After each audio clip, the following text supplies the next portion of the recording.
Povo bonito, tudo bem com vocês, meus amores? Vamos lá, tá?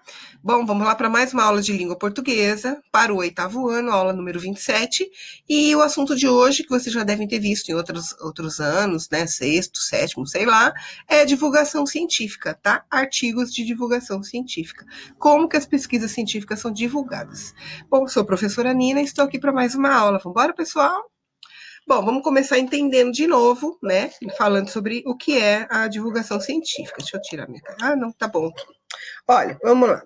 O texto de divulgação científica é um tipo de texto expositivo e argumentativo mais elaborado. Primeiro, gente, vamos entender que isso aqui é um gênero textual, né? A gente já sabe que os textos e os gêneros de texto, eles têm características e também intenções diferentes. Tá? Então, cada texto serve para uma coisa, tem uma linguagem característica, tem características próprias. E aqui está dizendo o seguinte, que é um texto expositivo e argumentativo. O que quer dizer isso? Expositivo é expor ideias, né? Expor situações, coisas que o cientista trabalha.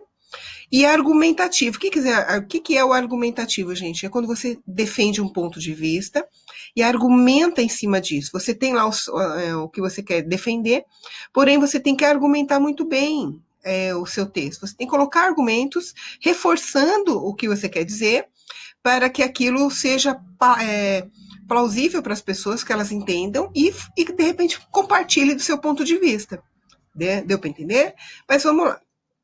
São produzidos mediante pesquisas, aprofundamentos teóricos e resultados de investigações sobre determinado tema. Bom, tudo no mundo, gente, todos os avanços que nós tivemos, tanto na área de engenharia, cosmética, produção de veículos, tecnologia, tudo parte de pesquisa, tá? Para melhorar aquilo, principalmente o que é de consumo humano. Tudo é pesquisado para que melhore de alguma forma, tá? Ou porque, por exemplo, um carro tem que melhorar o desempenho do motor, gastar menos combustível, é, materiais que são usados ali para deixar o carro mais leve. Tudo isso é feito através de pesquisa, né? E são cientistas que pesquisam isso. E aí depois é usado nas indústrias, por exemplo, pode ser dos automóveis, como eu falei, como também na indústria cosmética. Agora está muito em voga cosméticos e tanto de maquiagem como cabelo, pele, etc., que não agridam o meio ambiente, né? Que eles são ecológicos, tudo isso é através de pesquisa que é feito, tá? Então tá, então são cientistas que fazem essas pesquisas em laboratórios de faculdades ou laboratórios de indústrias, e assim, há pessoas que são especializadas nesse tema, né, do tema científico, mas que eles trazem essas questões para a nossa linguagem cotidiana, porque a linguagem de um cientista é extremamente complicada, extremamente técnica. A gente não tem capacidade para entender daquilo, a não ser que a gente, por exemplo, vamos supor que eu seja uma jornalista, e aí eu tenha proximidade com esses laboratórios, eu vou entender a pesquisa e tentar entender toda aquela linguagem, e aí sim, aí eu passo essa linguagem que é científica para uma linguagem padrão, uma norma que todo mundo entenda, tá? Porque a linguagem de cientista é quase outra língua, gente, a gente não entende, tá? Continuando. Então vamos lá. O que são então esses textos? Eles possuem agora a finalidade principal de popularizar a ciência. Porque normalmente os cientistas, como eles vivem muito em laboratório, eles trabalham muito separado do resto do povo, porque laboratório tem que ser uma coisa reservada, é, eles ficam muito distantes, a gente não sabe o que está acontecendo lá. E tem muitas coisas feitas em laboratório que interessam muito pra gente, né? Pra gente entender, quem gosta de ciência, entender as situações, nossa, é muito legal. E não é só desse tipo de pesquisa que eu tô falando, né? Que sirvam para consumo humano. Pode ser pesquisa a respeito dos mares, é, pode ser pesquisas de outros planetas, Sol, estrelas, né? Tudo isso são pesquisas científicas, tá? Então vamos lá, possuem a finalidade principal de popularizar a ciência, ou seja, trazer para o público entender o que está sendo feito lá. Difundir o conhecimento científico, transmitindo assim diversas informações de valor indiscutível. Né? É muito legal. E por que valor indiscutível? São tão bem fundamentadas as pesquisas, elas são feitas com tanto cuidado e dedicação, durante anos às vezes, que elas têm um valor ali que ninguém pode discutir aquilo. A gente sabe que tem valor. A ciência é importantíssima, apesar de que tem muita gente negando a ciência hoje em dia, né? O que é uma pena, tá bom? Vamos lá. Esse tipo de modalidade textual é muito utilizado no mundo acadêmico, ou seja, em faculdades, né? Seja na produção de dissertações de mestrados, teses de doutorado, artigos científicos, resenhas, entre outros. Quando a gente estuda em faculdade, gente, volta e meia é solicitado que o aluno faça textos de caráter científico, né? Tem que ser pesquisadas. é, então, é muito usado esse argumentação científica, esse texto de divulgação científica aí. São apresentados com uma linguagem clara, objetiva e impessoal. Por que tem que ser uma linguagem clara? Porque tem que ser aquelas palavras simples, nada complicadas, para que as pessoas entendam. Isso eu estou falando do texto de divulgação científica, tá? Não da pesquisa científica em si, porque lá a linguagem é bem complicada. Então, se lá é complicado e a gente quer entender aquela pesquisa, tem que ser feito assim, com uma linguagem clara, objetiva, ou seja, nada de muita firula, explica exatamente o que serve para isso, está sendo pesquisado isso, que serve para isso, com a finalidade disso, e vai ser posta para uso em tal data. Pronto. Bem objetiva, tá?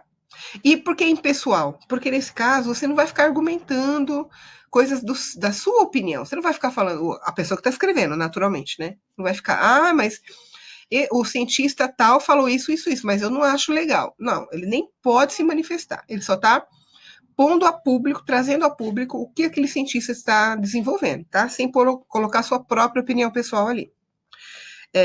De acordo com normas da língua, tá? Então, olha lá, só voltar um pouquinho. São apresentados com uma linguagem clara, objetiva e impessoal, destituídos de marcas pessoais com verbos na terceira pessoa. Ou seja, nunca jamais vai ter um verbo na primeira pessoa. Eu acho, eu acredito, tá? Não. Sempre em terceira pessoa. Ele acha, ele acredita, etc. Por esse motivo, são evitadas as expressões populares, linguagem coloquial, gírias, figuras de linguagem como redundância e ambiguidade. Não pode ter, né? Se todo mundo tem que entender, você não pode ter nenhuma linguagem que mostre, por exemplo, que possa ter um duplo sentido ali. Tem que ser bem objetivo. É notória a presença de termos técnicos da área, claro, né, essenciais na linguagem científica, e ainda verbos predominantemente no presente do indicativo. Todas essas são características ainda do texto de divulgação científica, tá? Por que o verbo tem que estar no presente? Se a pessoa, quando está escrevendo sobre uma coisa que já passou. É porque os verbos no presente são usados em situações que você quer deixar aquilo como bem atual, que está acontecendo naquele momento. É por isso, inclusive, que os jornais são escritos em presente do indicativo. Você não vai ver lá. Sempre vai ser, por exemplo, lembra uma brincadeira que eu sempre faço de um título de manchete? PM mata 10. Mata está no presente. Não é assim, PM matou 10. Certo? É para dar essa questão da atualidade, que aquilo está acontecendo naquele momento. Então vamos voltar. Eles são escritos por pesquisadores especialistas no assunto, dedicados ao ramo da ciência por meio de métodos científicos. Esses textos possuem uma função primordial para o desenvolvimento da sociedade, posto que são divulgados conhecimentos diversos, baseados em experimentos, estudos de caso, dentre outros. Se a gente quiser usar um exemplo bastante atual hoje em dia, vocês sabem que por causa dessa pandemia do coronavírus, tem muita gente no mundo inteiro pesquisando tanto medicações como vacinas, né? E não é só isso. Esses estão pesquisando métodos de resolver a questão. E tem pessoas tentando, por exemplo, a primeira pesquisa que foi feita é você pegar o DNA, né, desse vírus, identificar como é que ele funciona, como é que dentro da célula do vírus, né, como é que ele funciona ali, para tentar combatê-lo, tentar achar uma maneira de matá-lo, mas isso é só feito através de pesquisa, certo? De experimentos, e é isso que está dizendo aqui. Tudo bem, gente? E agora, onde é que eles são publicados, depois que eles são elaborados? Primeiro você faz a pesquisa, e aí vai um escritor interessado em divulgar que aquela pesquisa está sendo feita, e aí ele vai escrever, então, o artigo. E aí depois, onde é que eles são publicados? Os suportes, ou seja, onde que ele é mais publicado, né, são revistas, jornais científicos, livros, plataformas de divulgação científica, televisão, internet. Tinha uma revista muito interessante que, pelo que eu sei, ela não está sendo publicada mais, né? Porque muita gente agora nem compra mais revistas, porque tem muita coisa na internet, né? Que era uma revista chamada Super Interessante. E tinha muita coisa legal, gente. A gente estava sempre bem informado sobre o que estava acontecendo. Lá tinha de tudo. Desde do que dos astronautas encontraram fora da Terra, como pesquisas sei lá, de algum marisco que encontraram no litoral, de plantas novas, enfim, sabe, de desenvolvimento, explicava lá como é que funcionavam as coisas, era muito, muito legal. Bom, e aqui tem uma relação das características mesmo do artigo de divulgação científica, um resumão. Então vamos lá, texto objetivo na terceira pessoa do discurso, ou seja, ele, ela, valorizando fatos e informações científicas, o autor não manifesta sua opinião sobre o assunto de que está tratando, tá? Ele vai tratar de divulgar a pesquisa feita por outra pessoa. Linguagem clara, objetiva e impessoal, ou seja, não pode pôr opinião dele. Verbos predominantemente no tempo presente. Uso da variedade padrão da língua. Claro, gente, você vai usar a norma culta, tá? Para divulgar, para escrever esse tipo de texto. Presença de definições, exemplificações, comparações, etc., para facilitar a compreensão do assunto por parte do leitor. Ou seja, se ele coloca lá o assunto e ele precisa explicar melhor, ele acha que se ele fizer uma comparação com alguma outra coisa que já existe e a pessoa vai entender melhor, ele vai fazer, a pessoa que está escrevendo, tá? É possível. Uso do discurso indireto, em que o narrador relata com suas palavras o que o outro, geralmente pesquisador, disse. O que é o discurso direto? É quando a própria pessoa fala pela boca dela, não é isso? Nesse caso, nesses textos, é muito comum ser usado o discurso indireto, que é aquele onde o narrador vai dizer o que aquele pesquisador falou. Tá? É muito normal também colocarem algumas frases de discurso direto com a fala do próprio pesquisador. Mas normalmente é feito quase o texto todo com falas escritas de forma indireta, tá? E o último aqui, discurso direto marcado pelo uso de aspas. Então, a maioria das coisas são escritas de forma usando o discurso indireto. Mas quando você tiver que falar, ou ele quiser colocar a fala do próprio pesquisador, ele tem que trazer isso entre aspas. Lembra a história do travessão, dois pontos, travessão, etc? Isso é para outro tipo de texto. Para um texto de divulgação científica, não é assim que a gente põe. Coloca-se com aspas, abrindo e fechando a fala do pesquisador. Tudo bem, pessoal? Olha lá, aqui eu coloquei, gente, um texto curto, mas que é um texto de divulgação científica, tá? Olha lá, buraco da camada de ozônio se manteve estável nos últimos 10 anos. Se alguém não sabe o que é camada de ozônio, eu sugiro que vocês perguntem para o professor João, que ele vai explicar. Mas o que é isso? A gente tem uma camada de gases, né, de tipos de gases, que estão fora aqui da nossa atmosfera, onde a gente respira, mas elas passam e ficam em volta do planeta Terra, assim. E elas são muita de proteção. Por exemplo, a camada de ozônio protege, segura algumas situações ali.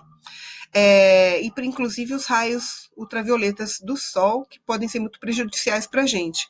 Essa camada de ozônio fazia essa proteção.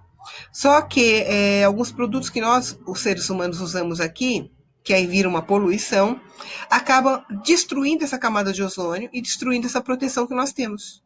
Tá? E é isso que ele está falando. E aqui está dizendo o seguinte: buraco da camada de ozônio, porque formou um buraco, né, desprotegido, se manteve estável nos últimos 10 anos, ou seja, esse buraco não aumentou, o que é uma boa notícia, né? Que assim, a gente tentou, e o ser humano ainda está tentando diminuir esses gases poluentes, né? Para que a gente não fique sem esse ozônio aí. Mas vamos ler aqui. A camada de ozônio, o escudo que protege a vida na Terra dos níveis nocivos da radiação ultravioleta, manteve-se estável na última década, conforme estudo elaborado pela Organização Mundial da Meteorologia, OMM, e o Programa das Nações Unidas para o Meio Ambiente, PNUMA, divulgado nesta quinta-feira. O protocolo que regula o uso do CFC, esse gás, gente, diz que é um dos mais prejudiciais à camada de ozônio, tá? E eles estão querendo banir o uso desse gás aqui no planeta. Então, olha lá, o protocolo que regula o uso do CFC, não vou falar esse nome horroroso não, clorofluorcarboneto, foi aprovado em 1987 por cerca de 200 países. Os analistas preveem que, exceto nas regiões polares, a camada de ozônio se recupere antes de meados deste século, alcançando os níveis registrados antes de 1990. Na Antártida, porém, onde o buraco da camada de ozônio é grande, a recuperação será mais demorada e deve ocorrer somente no fim do século XXI. E aí que tá, os raios ultravioletas acabam destruindo a Antártica também, né? Olha lá, olha o uso das aspas aqui, pessoal, olha ali, ó. Na última década, o ozônio em nível global e nas regiões do Ártico e da Antártica não estão mais diminuindo, mas também não estão aumentando. Ou seja, ela não diminuiu, né? Não aumentou o buraco, mas também continua lá. E aqui é a fonte onde ele foi publicado. Folha de São Paulo, 16/9/2010. Tudo bem? É um texto bem curtinho, mas é um exemplo de texto de divulgação científica. O que ele está divulgando aqui? Que a camada de ozônio está estável e eles estão explicando por que e as respostas dos pesquisadores. Tá certo que é um texto mais curto, né? Olha lá. E aqui tem outro, gente, mais um trechinho. Não é o mesmo, tá? Se bem que não tem uma ligação, sim. Meias antibióticas podem estimular emissões de gases estufas, buraco de ozônio retém frio na Antártida, mostra relatório. Por esta avaliação científica sobre a camada de ozônio feita neste ano, a primeira atualização em 4 anos sobre o assunto, a aplicação do protocolo de Montreal, Montreal, impediu um esgotamento maior da camada de ozônio e, ao mesmo tempo, apresentou valiosos benefícios secundários ao mitigar a mudança climática. Olha só. Beleza? São pequenos exemplos aí do texto de divulgação científica e também da linguagem utilizada, tá? Para vocês ficarem bem atentos. Então, olha lá. Aqui no caso, atividades da apostila. Deixa eu só ver uma coisa aqui, pessoal. Olha lá. Ainda a gente já está no livro 2, como vocês já sabem, tá? Tá na página 50 a 58, até o exercício número 6. Lembrando que a gente não vai fazer mais as atividades, o caderno de atividades por enquanto. Nós o utilizaremos quando a gente voltar para a sala de aula, certo? É isso, meu povo. Então é isso. Espero que vocês estejam bem. Estudem, façam as atividades e a gente se vê na próxima aula, então, tá bom? Beijo, tchau, tchau.